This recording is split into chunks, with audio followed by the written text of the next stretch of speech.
What is the psychology behind this flex culture? That's a great question. So when it comes to what's driving our behavior, money, sex, and social status are always wanting to take control of the wheel, right? That pretty much sums it up. Those are right? The hot ticket items. Right. And after 2020, the difference in status became much more noticeable. And the more noticeable that difference is in society, the more obsessed we become with the status. Problem is, it's so easy for us to slip into that I'm measuring my worth from the outside in as opposed to from the inside out. And it's only a matter of time before jealousy can start to raise its ugly head there, you know?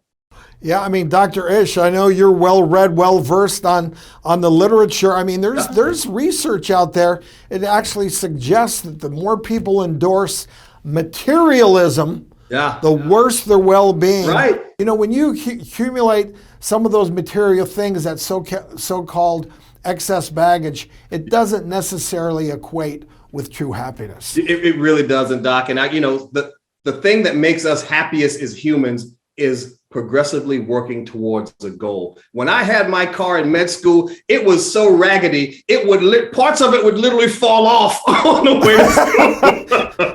I had a co-resident, he had to go to the Bronx.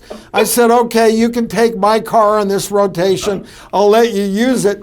You know, a month goes by, I go, hey, Rob, where's my car? He goes, oh, it got stolen in the Bronx a few weeks ago. He didn't even bother to tell me. I'm like, okay. Right. Oh, crazy. It's a slippery slope, you know, but you've got to watch out for that green-eyed monster, jealousy, and Emmy to rear its ugly head. You know, I'm old enough. One of my favorite shows back in the day, I don't know if you remember this, was Robin Leach, Lifestyles of the Rich and Famous, right? Champagne wishes and caviar drains. Yeah, I remember it well. And we all wanted to be on it, right? Right. I would go to bed every night with my champagne wishes, and I would wake up every morning with my Kool-Aid money. Very frustrated. Isn't that the truth? Well, Dr. Ish, you and I are mere mortals. We're amateurs in flexing when it comes to our next guest.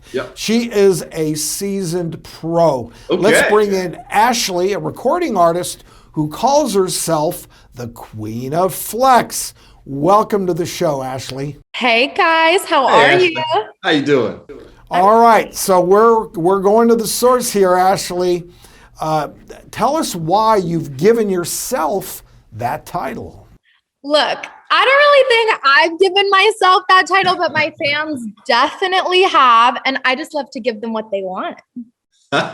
So, yeah, I mean, you are under pressure to give your followers, your fans, the flex they want, right?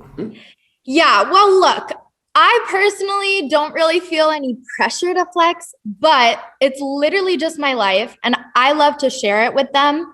But I do understand how they feel the pressure to flex because it's part of the society. It's all we see on social media. So I definitely get that, but I'm just kind of a tastemaker for the culture.